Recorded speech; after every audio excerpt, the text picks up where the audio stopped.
Aziza dengan NIM 022 dari kelas 5A Prodi Manajemen Bisnis Syariah.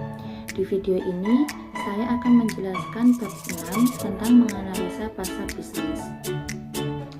Nah, materi yang pertama yaitu tentang pasar bisnis. Pasar bisnis terdiri dari semua organisasi yang memperoleh barang dan jasa yang digunakan untuk memproduksi barang dan jasa yang lain yang dijual, disewakan, dan dipasok pada pihak lain. Nah, sebagai contoh, seorang pembeli membeli barang dan jasa kepada pemasok, kemudian barang dan jasa tersebut nantinya akan dijual kembali kepada pihak lain. Materi yang kedua yaitu ada ciri-ciri dari pasar bisnis to bisnis. Di antaranya, 1. Pembeli yang sedikit tetapi besar. Maksudnya, pasar bisnis to bisnis itu biasanya menjual barang atau jasanya kepada pembeli yang sedikit, tetapi pembeli tersebut merupakan agen yang besar atau perusahaan besar. Yang kedua, yaitu ada hubungan dengan pelanggan. Karena pelanggan itu jumlahnya sedikit, sedangkan perusahaan itu kekuatannya besar, maka para pemasok harus bisa menyesuaikan apa yang diinginkan oleh para pelanggan tersebut. Yang ketiga, pembelian yang bersifat profesional. Biasanya produk-produk yang ada di bisnis B2B ini dibeli oleh agen yang terlatih, yang dia mengikuti aturan dan kebijakan yang ada di organisasi mereka sendiri.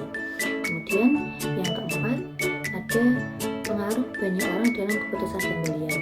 Pada bisnis to bisnis ini bukan hanya ada satu orang yang mempengaruhi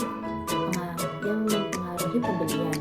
Kemudian yang kelima, ada permintaan yang berfluktuasi atau tidak stabil, bisa berubah dengan cepat. Kemudian yang terakhir, ada pembelian langsung. Pada bisnis to bisnis, terutama untuk barang-barang yang mahal atau barang-barang yang berupa teknis itu seperti komputer, biasanya mereka membelinya secara langsung, tidak melalui online atau melalui media yang lain. Materi yang ketiga yaitu ada situasi pembelian. Pembeli bisnis perlu mempertimbangkan banyak hal untuk membeli sebuah produk. Jumlah pertimbangan tergantung pada situasi. Misalnya 1. Kompleksitas masalah. Maksudnya yaitu seberapa rumit sih masalah yang dapat dipecahkan dengan membeli barang tersebut. Kemudian yang kedua, kebaruan persyaratan pembelian. Maksudnya seberapa baru atau berbeda barang yang akan dibeli dibandingkan barang yang sebelumnya. Kemudian yang keempat, jumlah orang yang terlibat. Maksudnya yaitu berapa banyak orang yang terlibat dalam proses pembelian tersebut. Kemudian yang keempat, waktu yang diperlukan. Maksudnya seberapa cepat keputusan yang harus diambil untuk membeli suatu produk tersebut. Nah, ada 3 jenis situasi pembelian. Yang pertama yaitu pembelian kembali langsung. Artinya, membeli barang yang sama dengan sebelumnya tanpa adanya perubahan. Yang kedua, pembelian kembali modifikasi. Maksudnya, membeli barang yang sama tetapi ada beberapa perubahan atau penyesuaian. Yang ketiga, tugas baru. Maksudnya, membeli barang atau jasa yang baru atau belum pernah dilakukan sebelumnya atau belum pernah dibeli sebelumnya oleh organisasi tersebut. Nah, materi yang keempat tentang penentuan target pusat pembelian. Untuk membidik usaha mereka dengan tepat, pemasar bisnis harus mengetahui siapa peserta utama dalam pengambilan keputusan, apa keputusan yang mereka pengaruhi, sejauh apa pengaruh mereka, dan apa kriteria evaluasi yang mereka gunakan. Sebagai contoh, sebuah perusahaan menjual baju operasi sekali pakai dengan bahan alami ke rumah sakit. Nah, rumah sakit yang akan membeli ini melibatkan beberapa orang untuk proses pembelian. Misalnya 1. Wakil presiden pembelian. Wakil presiden pembelian ini menganalisis apakah rumah sakit ini perlu untuk membeli baju sekali pakai atau baju yang bisa dipakai kembali. Kemudian setelah wakil presiden memutuskan, misalnya wakil presiden memutuskan untuk membeli baju sekali pakai, kemudian administrasi pengoperasi akan membandingkan baju-baju tersebut, daya serapnya, kualitas antiseptik, kemudian rancangan, biaya untuk membeli baju operasi sekali pakai tersebut. Kemudian ketiga, ada dokter bedah. Dokter bedah ini berperan untuk memberikan masukan atau membuat laporan setelah baju tersebut dipakai atau digunakan terhadap merek tersebut. Materi yang kelima yaitu tentang tahap-tahap proses pembelian.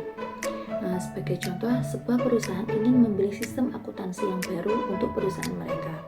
Tahap yang pertama yaitu kebutuhan teridentifikasi.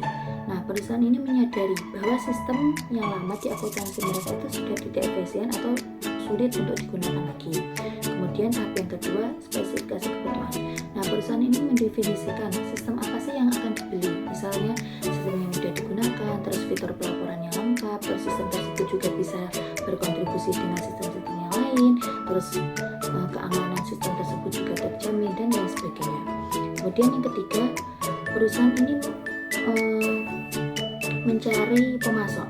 Nah, perusahaan ini mencari pemasok bisa melalui riset online atau rekomendasi. Kemudian yang keempat, evaluasi pemasok. Setelah perusahaan menemukan beberapa vendor atau beberapa pemasok, misal pemasok X, Y, Z, kemudian perusahaan ini mengevaluasi berdasarkan misal harga, fitur, fungsi, reputasi, dan layanan. Kemudian yang kelima, setelah mengevaluasi, perusahaan akan memilih dan bernegosiasi. Misal perusahaan ini memilih vendor atau pemasok X. Nah, setelah memilih tersebut, perusahaan juga bernegosiasi terkait misal ada harganya, terus fiturnya atau layanan dan reputasi itu untuk dinegosiasikan. Nah, setelah pemilihan dan negosiasi, yang keenam yaitu ada penerimaan dan pembelian. Nah, perusahaan itu menandatangani kontrak dengan pemasok tersebut, kemudian menerima sistem akuntansi yang baru.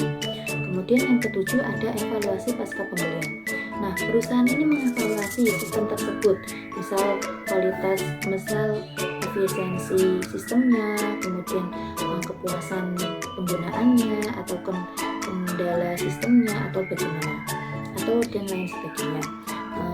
Kemudian dengan hasil evaluasi yang positif memungkinkan perusahaan untuk bekerja sama lagi dengan vendor atau pemasok tersebut di masa depan. Materi terakhir yaitu tentang membangun hubungan bisnis to bisnis. Bisnis membangun hubungan yang baik dengan pelanggannya dan memberikan manfaat tambahan bagi mereka. Namun, pelanggan biasanya hanya ingin bertransaksi sekali jalan saja tanpa ada hubungan jangka panjang. Jadi, penting untuk bisnis untuk jeli dalam memilih strategi apa yang digunakan untuk membangun hubungan dengan pelanggan tersebut agar sesuai dengan kebutuhan yang diinginkan oleh masing-masing pelanggan tersebut. Sekian materi dari saya. Apabila ada salah kata atau salah pengucapan, saya mohon maaf. Di sini saya juga masih belajar. Kemudian jika ada yang menonton sampai akhir, saya ucapkan terima kasih. Wassalamualaikum warahmatullahi wabarakatuh. Sampai jumpa.